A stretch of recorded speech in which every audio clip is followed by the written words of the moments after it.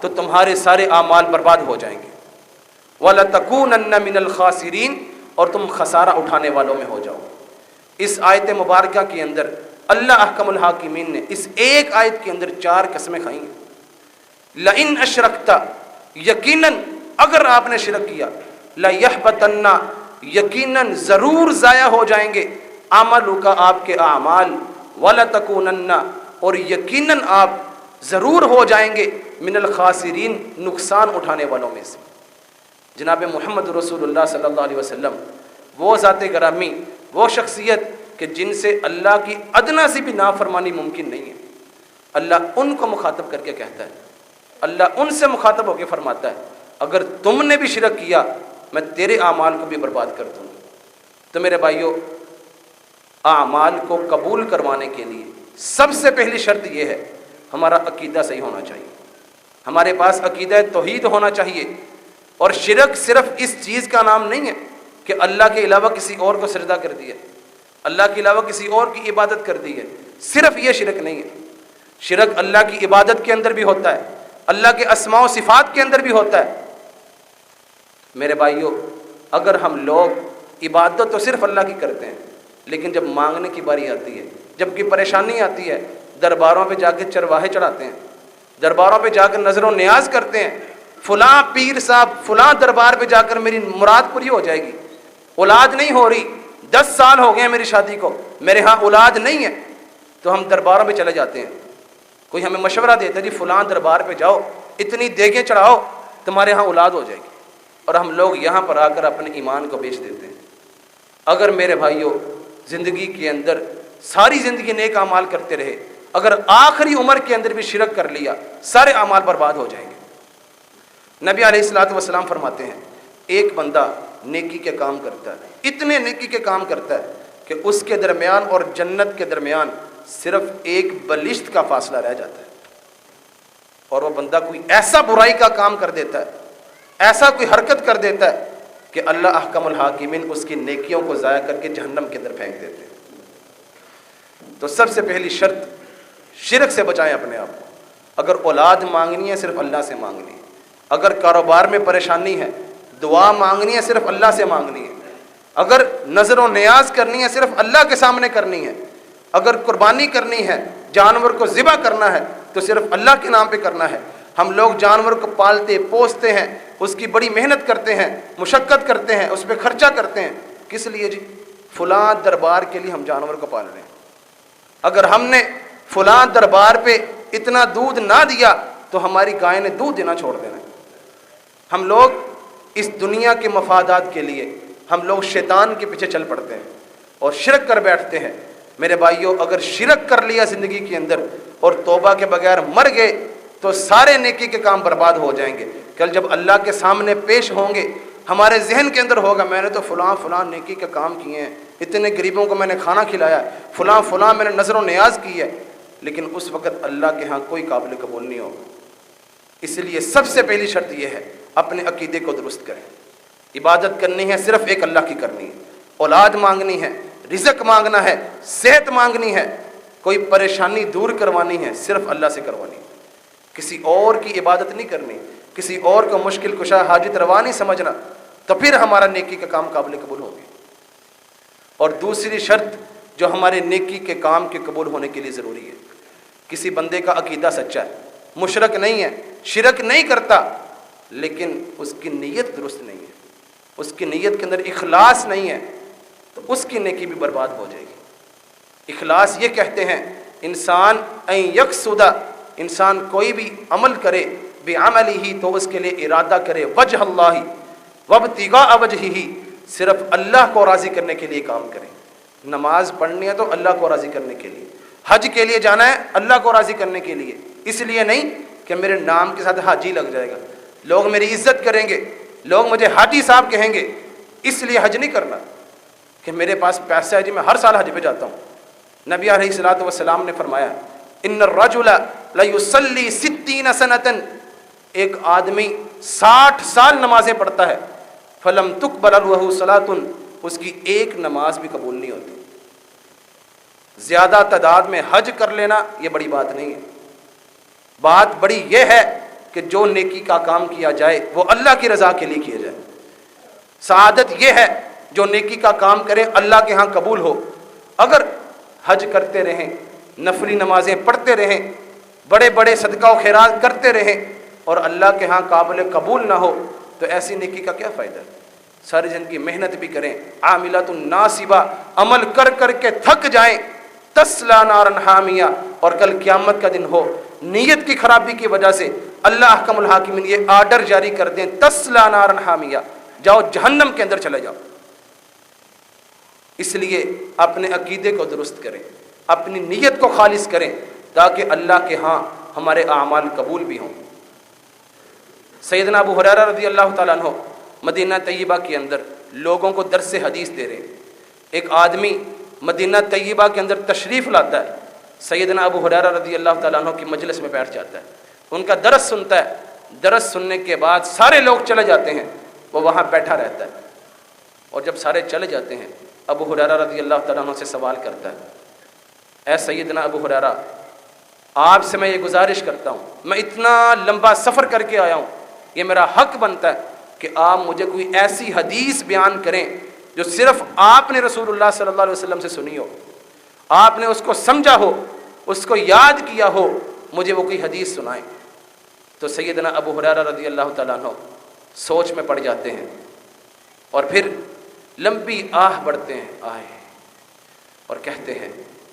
ہاں ایک حدیث ایسی ہے جو فلاں گھر کے اندر میں بیٹھا تھا اور جناب محمد رسول اللہ صلی اللہ علیہ وسلم صرف ہم دونوں موجود تھے، ہمارے علاوہ اس گھر کے اندر کوئی بھی موجود نہیں تھا، یہ کہتے ہیں، اور پھر لمبی آہ بڑھتے ہیں۔ لمبا سانس لینے کے بعد ثم نشغ ابو ہریرہ رضی اللہ تعالیٰ عنہ نشغتن، پھر لمبی آہ بڑھتے ہیں، ہائے، اور پھر کہتے ہیں، اپنے چہرے پہ ہاتھ پھیرتے ہیں اور پھر کہتے ہیں ہاں میں ایک حدیث تمہیں بیان کروں گا، اور پھر ایک بار لمبی آہ بھرتے ہیں، ثم مال خارن علی وجہہ، پھر اپنے چہرے کے بل گر پڑتے ہیں، وہ آدمی ان کو سہارا دیتا ہے، تھوڑا سا سنبھلتے ہیں اور پھر بیان کرتے ہیں، نبی علیہ الصلوۃ والسلام نے مجھے بیان کیا، حدثنی رسول اللہ صلی اللہ علیہ وسلم ثم ضرب رکبتی، پھر نبی علیہ الصلوۃ والسلام نے میری ٹانگ کے اوپر، میری ران کے اوپر ہاتھ مارا اور کہا یا ابا ہریرہ، اے ابو ہریرہ، تمہیں پتہ ہے 3 قسم کے لوگ وہ ہیں جن کے ذریعے سب سے پہلے اللہ جہنم کی آگ کو بھڑکائے گا، تسعر بہم النار یوم القیامہ، کل قیامت کا دن ہوگا، جو لوگ جہنم کا ایندھن بنیں گے، جن کو اللہ سب سے پہلے جہنم میں پھینک کر جہنم کی آگ کو بھڑکائے گا، وہ 3 قسم کے لوگ کون سے ہوں گے؟ نبی علیہ الصلوۃ والسلام نے بیان فرمایا، ایک وہ آدمی ہوگا جو اللہ کے راستے میں شہید ہو گیا، استشہد فی سبیل اللہ، اللہ کے راستے میں شہید ہو گیا، اللہ احکم الحاکمین اس کو اپنے سامنے کھڑا کریں گے اور اس سے سوال کریں گے، ہاں بھائی میں نے تمہیں فلاں نعمتیں دیں، تو نے ان نعمتوں کو کہاں استعمال کیا؟ وہ آدمی کہے گا، اے اللہ تو نے مجھے جوانی دی، مجھے طاقت دی، میں ساری زندگی تیرے دین کی سر بلندی کے لیے جہاد کرتا رہا، تیرے دین کی سر بلندی کے لیے میں لوگوں سے لڑتا رہا، حتیٰ کہ لڑ کے میں تیرے راستے میں شہید ہو گیا۔ تو اللہ احکم الحاکمین اس بندے سے فرمائیں گے کذبتا، تو جھوٹ بولتا ہے، اور اس بندے کو اوندے منہ جہنم کے اندر پھینک دیا جائے گا۔ اللہ احکم الحاکمین اس سے فرمائیں گے تو نے تو یہ نیکی کا کام، یہ تو نے شہادت اس لیے حاصل کی تھی، لیقال لک شجاع، تاکہ لوگ تجھے بہادر کہیں، تیرے نام کی تختیاں لگیں، تجھے گولڈ میڈل ملے، تجھے نشان حیدر ملے، تو دنیا کے اندر یہ تمام چیزیں تمہیں مل چکی ہیں، اب میرے پاس تمہارے ان اعمال کا کوئی اجر نہیں ہے، اور اس بندے کو جہنم کے اندر پھینک دیا جائے۔ وہ شہید، وہ اللہ کے راستے میں لڑنے والا جس کے بارے میں نبی علیہ الصلوۃ والسلام نے فرمایا، شہید کے خون کا قطرہ بعد میں زمین پہ گرتا ہے، اللہ اس کے سارے گناہوں کو معاف کر دیتے ہیں، لیکن صرف نیت کی خرابی کی وجہ سے، لوگوں کو دکھلاوے کی وجہ سے اللہ احکم الحاکمین اس کی دی ہوئی جان کو بھی قبول نہیں کریں گے اور اس کو جہنم میں پھینک دیا جائے گا۔ اور دوسرے نمبر پر نبی علیہ الصلوۃ والسلام نے فرمایا، عالم دین کو، اللہ کے قرآن کا علم حاصل کرنے والے کو اللہ کے سامنے پیش کیا جائے گا، اللہ اسے اپنی نعمتیں یاد کروائیں گے، میں نے تجھے فلاں نعمتیں دیں، تجھے میں نے علم کی دولت عطا کی، بتا تو نے اس علم کے مطابق کیا کیا؟ وہ بندہ کہے گا، اے اللہ میں ساری زندگی اس علم کے مطابق عمل کرتا رہا، میں تیرے دین کو بستی بستی میں جا کر، مختلف شہروں کے اندر جا کر، مختلف ملکوں کے اندر جا کر میں نے کوئی جگہ نہیں چھوڑی جہاں پر میں نے تیرے دین کو نہ پہنچایا ہو۔ میں تو ساری زندگی تیرے دین کی سربلندی کے لیے، تیرے دین کو لوگوں تک پہنچانے کے لیے عمل کرتا رہا۔ تو اللہ احکم الحاکمین اس آدمی سے بھی کہیں گے تو نے تو یہ نیکی کے کام اس لیے کیے تھے، لیقال لک علامہ، لیقال لک قاری، تاکہ تجھے علامہ کہا جائے، تاکہ تجھے قاری کہا جائے۔ دنیا کے اندر تجھے قاری کہہ دیا گیا، تجھے علامہ فہامہ کہہ دیا گیا، آج میرے پاس تیرے اس عمل کا کوئی اجر نہیں ہے۔ اور اس عالم دین جس کے بارے میں نبی علیہ الصلوۃ والسلام نے فرمایا تھا، خیرکم من تعلم القرآن وعلمہ، تم میں سب سے بہترین آدمی وہ ہے جو قرآن مجید کی تعلیم حاصل کرتا ہے اور لوگوں کو سکھاتا ہے۔ اور کل قیامت کا دن ہوگا، جو حافظ قرآن ہوگا، عالم دین ہوگا، اس کے والدین کو جو اللہ تعالیٰ تاج پہنائیں گے، اس کی روشنی سورج سے بھی زیادہ ہوگی۔ لیکن اگر نیت خراب ہوگی تو وہی حافظ قرآن ہے جس کے لیے اللہ احکم الحاکمین نے اس کے والدین کے لیے اعزاز رکھا تھا کہ ان کو سورج کی روشنی سے بھی زیادہ روشن تاج پہنایا جائے گا، اس آدمی کو اوندے منہ جہنم کے اندر پھینک دیا جائے گا۔ اور تیسرے نمبر پر نبی علیہ الصلوۃ والسلام نے فرمایا، وہ آدمی جس کو اللہ احکم الحاکمین نے دنیا کے اندر ہر طرح کی نعمت دی، ہر طرح کے مال و اسباب اس کو عطا کیے، نبی علیہ الصلوۃ والسلام فرماتے ہیں اس بندے کو اللہ کے سامنے پیش کیا جائے گا، اللہ اس سے سوال کریں گے، فعرفہ نعمہ، اللہ اس کو اپنی نعمتیں یاد کروائیں گے، ہاں بھی میں نے تجھ پہ فلاں نعمت کی تھی، وہ بندہ اقرار کرے گا، اللہ اپنی ساری نعمتیں یاد کروائیں گے اور اس سے پوچھیں گے ہاں بتا تو نے پھر اس نعمتوں کو کہاں استعمال کیا؟ وہ بندہ کہے گا اے اللہ میں تو مختلف جگہ پر کنویں لگواتا رہا، مسجدیں بنواتا رہا، تیرے دین کے لوگوں کے دین کے خادموں کی خدمت کرتا رہا، میں تو غریبوں کے لیے راشن کا انتظام کرتا رہا، میں تو فلاں نیکی کا کام کرتا رہا۔ تو اللہ احکم الحاکمین اس آدمی کو بھی کہیں گے کہ تو جھوٹ بولتا ہے، تو نے یہ نیکی کے کام، یہ صدقہ و خیرات یہ اس لیے کیے تھے کہ لوگ تجھے سخی کہیں، تیرے نام کی تختیاں چوکوں کے اندر لگیں، تیرے نام کی تختیاں لوگوں کے ہاں بکیں اور تیرا نام چلے کہ فلاں حاجی صاحب بڑا خرچ کرتے ہیں۔ تو دنیا کے اندر تجھے یہ شہرت مل گئی ہے، آج میرے پاس تیری اس نیکی کے کام کا کوئی اجر نہیں ہے۔ اور ساری زندگی اپنا مال اللہ کی راہ میں خرچ کرنے والا، جس کے بارے میں نبی علیہ الصلوۃ والسلام نے فرمایا ہے، رجل تصدق بیمینہ، ایک آدمی اپنے دائیں ہاتھ سے صدقہ کرتا ہے، اس کے بائیں ہاتھ کو معلوم نہیں ہوتا، اللہ احکم الحاکمین ایسے آدمی کو اپنے عرش کا سایہ دیں گے۔ لیکن اگر نیت خراب ہو گئی، اگر دکھلاوا آ گیا، اگر ریاکاری آ گئی، تو یہی فضیلت جس آدمی کو حاصل تھی نیت کی خرابی کی وجہ سے سب سے پہلے جہنم میں پھینکا جائے۔ تو میرے بھائیوں، دوسری شرط یہ ہے کہ ہم جو بھی نیکی کا کام کریں وابتغاء وجہ اللہ، صرف اللہ کی رضا کے لیے کریں۔ نبی علیہ الصلوۃ والسلام کو اللہ احکم الحاکمین نے یہ تعلیم دی تھی، قل ان صلاتی ونسکی ومحیای ومماتی للہ رب العالمین، اے اللہ کے نبی یہ اعلان کر دیں میری نماز، میری قربانی، میرا مرنا، میرا جینا صرف اللہ کے لیے ہے۔ اگر ہم لوگ اس راستے کو اختیار کریں گے تو ہماری نیکی قبول ہوگی، وگرنہ بڑی بڑی نیکیاں کرنے والے جو سب سے پہلے جنت میں جانے والے تھے ان کو سب سے پہلے جہنم میں پھینکا جائے گا۔ نبی علیہ الصلوۃ والسلام نے فرمایا، انی اخاف علیکم الشرک الاصغر، اے میرے صحابہ کرام کی جماعت، میں جس چیز کے بارے میں تم لوگوں کے بارے میں ڈرتا ہوں وہ شرک اصغر ہے، کہ کہیں تم لوگ شرک اصغر میں مبتلا نہ ہو جاؤ۔ تو صحابہ کرام رضوان اللہ علیہم اجمعین سوال کرتے ہیں، اے اللہ کے نبی ما شرک الاصغر، شرک اصغر کیا ہے؟ تو نبی علیہ الصلوۃ والسلام نے فرمایا، الریاء شرک الاصغر، ریاکاری کرنا، نماز تو پڑھ رہا ہے، مسجد میں آ کر پڑھ رہا ہے، لیکن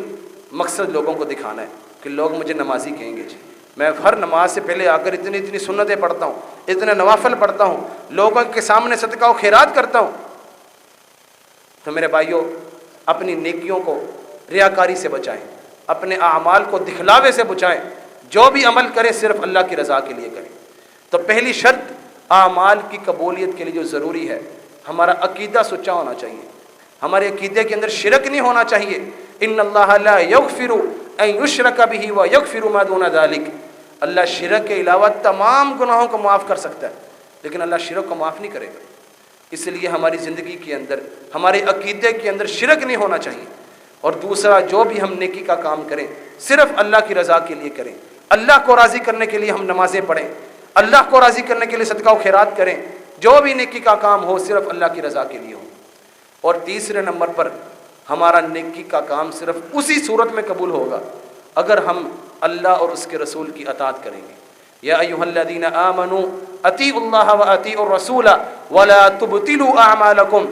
اللہ احکم الحاکمین ایمان والوں کو مخاطب کر کے فرماتے ہیں، اے ایمان والو، اللہ کی اور اس کے رسول کی اطاعت کرو، ولا تبطلوا اعمالکم، کہیں اللہ اور اس کے رسول کی نافرمانی کر کے اپنے اعمال کو برباد نہ کروا لینا۔ ہم لوگ نیکی کے بڑے بڑے کام کریں، لیکن اگر اس پر نبی علیہ الصلوۃ والسلام کی مہر نہیں ہے تو ہمارا نیکی کا کام قابل قبول نہیں ہے۔ ظاہراً وہ کتنا ہی عمدہ کام ہو، ظاہراً وہ کتنا ہی بڑا نیکی کا کام معلوم ہوتا ہو، اگر وہ نبی علیہ الصلوۃ والسلام کے طریقے کے مطابق نہیں ہے تو ہماری وہ عمل، ہماری وہ نیکی اللہ کے ہاں قابل قبول نہیں ہے۔ من احدث فی امرنا ھذا فہو رد، نبی علیہ الصلوۃ والسلام نے فرمایا، جس انسان نے ہمارے معاملے کے اندر، ہمارے دین کے اندر کسی نئی چیز کو ایجاد کیا، فہو رد، تو وہ مردود ہے۔ مفسرین اور محدثین بیان کرتے ہیں اس حدیث کے اندر آدھا دین بیان ہو گیا کہ اگر انسان اپنی زندگی کے اندر اس قانون کو نافذ کر لے تو وہ بندہ کامیاب ہو جائے گا اور اللہ کے ہاں اس کے سارے اعمال قبول ہوں گے۔ من احدث فی امرنا ھذا فہو رد، کہ جو بھی عمل کرنا ہے وہ نبی علیہ الصلوۃ والسلام کی سنت کے مطابق کرنا ہے، وگرنہ وہ قابل قبول نہیں ہے۔ ایک چھوٹی سی مثال ہمارے معاشرے سے، ہم 100 روپے کا نوٹ لیتے ہیں، اس کا کلر، اس کا رنگ سرخ رنگ کا ہے، اس کے اوپر قائد اعظم کی تصویر بنی ہوئی ہے، اس کے اوپر ایک بینک گورنر کے سگنیچر ہوئے ہیں، اس پر حکومت پاکستان کی مہر لگی ہوئی ہے، اس کے اندر باریک سی ایک تار بھی ہوتی ہے جس کو ہم لائٹ کے اندر جا کر چیک کرتے ہیں کہ نوٹ اصلی ہے کہ جعلی۔ اگر ہم لوگ اس نوٹ سے اچھا کاغذ لیں، اس سے اچھا پرنٹ کر لیں اور اس پر حکومت پاکستان کی مہر نہ ہو تو کیا کوئی بیکاری بھی آپ سے وہ نوٹ لے گا؟ کیا کوئی مانگنے والا فقیر آدمی آپ اس کو وہ بہترین عمدہ لیمینیشن کروا کر بہترین بڑے کاغذ میں نوٹ بنا کر اس کو دیں، کیا وہ آپ سے وصول کرے گا؟ وہ تو کہے گا بھائی جا، اتنے جعلی نوٹ ہے، یہ نوٹ نہیں چلتا پاکستان میں، ہم اس کو نوٹ کو نہیں لیں گے۔ تو میرے بھائیو، اگر دنیا کے اندر یہ چھوٹا سا حقیر سا نوٹ نہیں چل سکتا تو کیا ہم دین کے اندر اپنی مرضیاں کرتے پھریں اور وہ ہمارے اعمال اللہ کے ہاں قبول ہو جائیں؟ بہت سے کام ایسے ہیں، ہم اپنی مساجد کا جائزہ لیں، ہم اپنے آپ کا جائزہ لیں، اپنے ارد گرد اپنے معاشرے کا جائزہ لیں، کئی کام ایسے ہیں جو ہم سنت کے خلاف کرتے ہیں، ہمیں پتہ بھی ہوتا ہے ہم کیوں کر جاتے ہیں، مجھے ارج کی حرج ہے، اس میں کون سا کوئی حرج ہے؟ اگر ہم نے کر بھی لیا ہے تو اس میں کون سا گناہ کی بات ہے؟ میرے بھائیوں، نیکی کا کام وہی ہے جس پر نبی علیہ الصلوۃ والسلام کی مہر ہے، وگرنہ وہ نیکی کا کام قابل قبول نہیں ہے، چاہے نیت بھی کتنی عمدہ ہو، صرف نیت کا درست ہونا بھی ضروری نہیں ہے۔ اگر کسی انسان کا عقیدہ سچا ہے، نیت بھی خالص ہے، صرف اللہ کی رضا کے لیے کر رہا ہے، لیکن اس پر نبی علیہ الصلوۃ والسلام کی مہر ثبت نہیں ہے تو اس کی نیکی قابل قبول نہیں ہے۔ سیدہ عائشہ رضی اللہ تعالیٰ عنہ، ان کے پاس 3 آدمی آتے ہیں اور آ کر سوال کرتے ہیں، اے امی جان، نبی علیہ الصلوۃ والسلام کی عبادت کے بارے میں بتائیے۔ وہ بیان کرتی ہیں کہ نبی علیہ الصلوۃ والسلام اس طرح اللہ کی عبادت کیا کرتے، رات کو قیام بھی کرتے، رات کو تھوڑی دیر آرام بھی کرتے، روزے بھی رکھتے ہیں اور نکاح بھی کرتے ہیں۔ تو ان میں سے ایک آدمی کہنے لگا، اما انا اصلی اللیل، میں ساری رات نماز پڑھا کروں گا، میں رات کو سویا نہیں کروں گا۔ کہاں نبی علیہ الصلوۃ والسلام جو اتنی عبادت کرتے ہیں اللہ کے پیغمبر ہو کر، اور ہم عام سے لوگ، کیا ہمارا یہ حق نہیں بنتا ہم زیادہ عبادت کریں؟ ہماری نیکیاں بھی کم ہیں، ہمارا درجہ بھی کم ہے۔ نبی علیہ الصلوۃ والسلام کا درجہ کتنا اعلیٰ ہے، سب سے بہترین، سب سے اعلیٰ پیغمبر ہیں، وہ اتنی نیکیوں کے کام کرتے ہیں، مجھے تو زیادہ نمازیں پڑھنی چاہیے۔ اور دوسرا آدمی کہتا ہے، میں ساری زندگی روزے رکھوں گا، کبھی روزہ نہیں چھوڑوں گا۔ اور ایک آدمی کہتا ہے، میں کبھی نکاح نہیں کروں گا، کبھی شادی نہیں کروں گا، کیونکہ نبی علیہ الصلوۃ والسلام شادی بھی کرتے ہیں، اللہ کی عبادت بھی کرتے ہیں، وہ تو اللہ کے پیغمبر ہیں، ان کے درجے تو پہلے ہی بڑے بلند ہیں۔ ہم لوگ جو درجات کے اندر، نیکیوں کے اندر بہت نیچے ہیں، لہذا ہمیں زیادہ عبادت کی ضرورت ہے۔ وہ تینوں آدمی یہ بات کہہ کر واپس چلے جاتے ہیں۔ نبی علیہ الصلوۃ والسلام تشریف لاتے ہیں، ان کو یہ سارا ماجرا سنایا جاتا ہے۔